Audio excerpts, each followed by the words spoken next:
আসসালামু আলাইকুম বন্ধুরা, কেমন আছেন আপনারা সবাই? আজকে আপনাদের সাথে শেয়ার করব নুডলস দিয়ে ডিমের ভাপার একটা অন্যরকম রেসিপি। তো চলুন বন্ধুরা দেখে নিই আজকে রেসিপিটা আমরা কিভাবে তৈরি করে দেখাচ্ছি। এখানে আমরা দুটো ডিম নিয়েছি, ডিমের মধ্যে পরিমাণ মতো লবণ নিয়ে নিব। লবণটাকে ভালো করে ডিমের সাথে মিশিয়ে নিব। এই ডিমটাকে আমরা ভাপিয়ে নিব। এই ভাপিয়ে এই নুডলসের রেসিপিটা, সুপি নুডলসের রেসিপিটা খেতে কিন্তু খুব ভালো লাগে। আজকে যেই পদ্ধতিতে সুপি নুডলসের রেসিপিটা করে দেখাবো, একবার হইলেও বাসার ছোট বড় বাসায় এভাবে ছুটির দিনে বা যে কোনো সময় যদি তৈরি করে খাওয়ান, বাসার ছোট বড় সবাই কিন্তু এই রেসিপিটার অনেক বেশি প্রশংসা করবে এবং খেতে ভালোবাসবে। এভাবে আমরা এখন একটা বাটিতে করে এভাবে রেখে চুলায় যে কোনোভাবেই, এবার আমরা তেঁতুল নিয়ে নিয়েছি পরিমাণ মতো, তার মধ্যে একটু পরিমাণ মতো চিনি নিয়ে নিয়েছি। এবার এই চিনি তেঁতুলটাকে ভালো করে এভাবে আমরা মিশিয়ে নিব। এবার হচ্ছে ডিমটাকে আমরা এভাবে ভাপিয়ে নিয়েছি, দেখুন এইভাবে ভাপিয়ে কিন্তু আমরা নুডলসটা তৈরি করব। এবার চুলায় কড়াই বসিয়ে তার মধ্যে পরিমাণ মতো পানি দিয়ে দিব। এবার এখানে আমরা হচ্ছে কোকোলা যে লম্বা নুডলসটা আছে সেটা এখানে ব্যবহার করছি। আপনারা চাইলে যে কোনো ইনস্ট্যান্ট নুডলস ব্যবহার করতে পারেন। তো আমরা আজকে কোকোলা দিয়ে করব, সাথে আমরা দুইটা এক্সট্রা হচ্ছে হয় ম্যাগি নুডলস বা হচ্ছে মিস্টার নুডলস, যে কোনো দুইটা ইউজ করতে পারেন আপনারা চাইলে। তো আমরা এখানে নুডলসটাকে ভালো করে সেদ্ধ করে নিচ্ছি এখানে। তো বন্ধুরা দেখুন কিভাবে আমরা সেদ্ধ করে নিচ্ছি।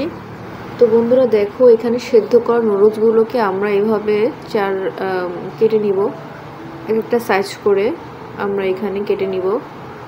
তো আমরা যে শেপটা করে কেটে নিচ্ছি, তোমরা চাইলে এভাবে শেপটা করে কেটে নিতে পারো, এভাবে কিন্তু খেতেও খুব ভালো লাগবে। আমরা এখানে চারকোনা করে একটা শেপ দিয়ে রেখেছিলাম। এখানে নুডলসটা সেদ্ধ হওয়ার পরে আমরা এখানে হচ্ছে ফ্রেশ নুডলসটা ইউজ করছি একটা, তো যাতে দুইটার মিশ্রণে খেতে কিন্তু খুব ভালো লাগে। এখানে আমরা দুইটা ইউজ করলাম ফ্রেশ নুডলস। তোমরা চাইলে যে কোনো মিস্টার নুডলস বা ম্যাগি নুডলস যা ইচ্ছে তাই ইউজ করতে পারো। সন্ধ্যার নাস্তা বা হচ্ছে বাচ্চাদের টিফিনে যে কোনো খাবারে কিন্তু চাইলে এই শীতকালে কিন্তু রেসিপিটা, প্রায় শীত শীত শীত পুরো আসে নাই, একটু শীত শীত আবহাওয়া চলে আসছে যাকে বলে, এই রেসিপিটা কিন্তু খেতে খুব ভালো লাগবে। এই পর্যায়ে এসে কিন্তু আমরা এভাবে ভালো করে সেদ্ধ করে নিব বন্ধুরা। তো ভালো করে একটু নেড়ে ছেড়ে নিচ্ছি, দেখুন। এই পর্যায়ে এসে আমরা পেঁয়াজ কুচিয়ে রেখেছিলাম, সেই পেঁয়াজ কুচিগুলো কিন্তু এখন এই নুডলসের মধ্যে দিয়ে দিব। এইভাবেই কিন্তু রান্নাটা আজকে আমাদের করে দেখাবো। তো আমরা এখানে হচ্ছে সয়াবিন তেল নিয়েছি পরিমাণ মতো।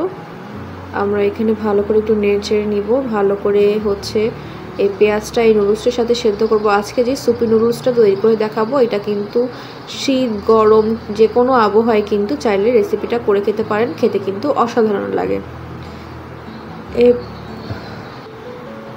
এই পর্যায়ে এসে বন্ধুরা আমরা এখানে হচ্ছে দুইটা মশলা দিয়ে দিলাম। দুইটা মশলা দিয়ে আমরা এখন নেড়ে নেব। আরেকটা সিক্রেট মশলা ইউজ করব, এখানে হচ্ছে ম্যাগি মশলা। এই ম্যাগি মশলাটা দেওয়ার কারণে কিন্তু নুডলসের টেস্ট অনেকটা বেস্ট হবে। চাইলে আপনারা এই ম্যাগি মশলাটাও কিন্তু ইউজ করতে পারেন। আমি এই মশলাটা ইউজ করার পরে কিন্তু টেস্ট আর একটু বেস্ট হয়েছিল। আমি এভাবে কিন্তু ভালো করে একটু নেড়ে দিব। এই সবগুলোর মশলার মিশ্রণে কিন্তু টেস্টটা একদম ফাটাফাটি হবে। ধরো এ পর্যায়ে এসে ভালো করে নুডলসটাকে আমরা একটু এপিট ওপিট নেড়ে ছেড়ে নিলাম। দেখুন কত সুন্দর সেদ্ধ হয়ে গিয়েছে নুডলসটা। আমরা এ পর্যায়ে এসে যে ডিমগুলো টক পয়েন্টটা রেডি করে রেখেছিলাম চিনি দিয়ে আর হচ্ছে তেঁতুল দিয়ে, সেটা কিন্তু এখন মিশিয়ে দিলাম। এটার কারণে কি হবে, খুব সুন্দর একটা ফ্লেভার আসবে আর খাওয়ার টেস্টটাও কিন্তু দ্বিগুণ বেড়ে যাবে। বাসার ছোট বড় সবাই কিন্তু সুপি নুডলসটা খেতে অনেক বেশি পছন্দ করবে। ইজি ওয়েতে বাসা চাইলে আপনারা এই সুপি নুডলসটা তৈরি করে খেতে পারবেন। ভাপিয়ে রাখা ডিমটা দিয়ে দিলাম, যেটাকে আমরা কয়েক টুকরো করে স্লাইস করে রেখেছিলাম, সেই স্লাইসগুলো ভিতরে দিয়ে ভালো করে একটু নেড়ে চেড়ে নিচ্ছি। বন্ধুরা দেখুন খুব সুন্দর একটা ফ্লেভার আসতেছে আর খাওয়ার ইচ্ছেটাও কেমন জানি দ্বিগুণ বেড়ে যাচ্ছে। বন্ধুরা এভাবে ভালো করে আমরা নেড়ে নিচ্ছি। এই পর্যায়ে এসে আমরা কুচো কাঁচামরিচগুলো দিয়ে দিলাম, কুচোনো, এখানে গোল গোল করে কেটে নিয়েছি। এভাবে কেটে নিলে নুডলসের সাথে খেতে কিন্তু ভালো লাগে। তো এভাবে রেখে ভালো করে একটু নেড়ে ছেড়ে নিয়েছি। এভাবে সুপি নুডলস অসুস্থ ব্যক্তি বা জ্বর ঠান্ডা এই টাইমে কিন্তু বেশিটা হয় সবার, চাইলে এই নুডলসের রেসিপি যে কাউকে খাইতে পারেন, সে অসুস্থ হইলে বা সুস্থ থাকে, মানে এনি টাইম আপনি কিন্তু এই মজাদার সুপি নুডলসের রেসিপিটা রান্না করে খাইতে পারেন সবাইকে। বেশ 2 থেকে 3 মিনিট পর আমরা এখানে একটা এক পিস লেবু নিয়ে নিলাম। লেবুটাকে ভালো করে চিপড়ে নিচ্ছি যাতে একটু টকটক আর একটু টকটক ভাব হয়। আসলে তেঁতুলের টক আর লেবুর টক দুইটা টক মিশ্রণে কিন্তু নুডলসটা খেতে অসাধারণ হয়েছে। আমার কাছে এই নুডলসের রেসিপিটা অনেক ভালো লেগেছে। আপনারা যখন তখন তৈরি করতে পারবেন, মাত্র খুব অল্প সময়ের মধ্যে 10 মিনিটের মধ্যে হয়ে যাবে।